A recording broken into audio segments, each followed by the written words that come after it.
এই দেখো, সকাল সকাল চলে আসলাম। শুভ সকাল, গুড মর্নিং সবাইকে।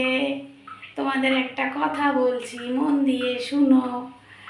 আসলে কি বলো তো, রাত্রেবেলা চুলটা বেঁধে শোবে, আর সকালবেলা দাঁত ব্রাশ করে চুলটা চিরুনি দিয়ে ভালো করে আঁচড়াবে। এতে কি হয় বলো তো, আমরা যেরকম মুখ ধুলাম ওরাও একটা মুখ ধুলো, জানো তো। চুল কিন্তু খুব ভালো থাকে। তা জানো তো, আমার কিন্তু বেশ ভালোই বয়স হয়েছে, বুঝেছো।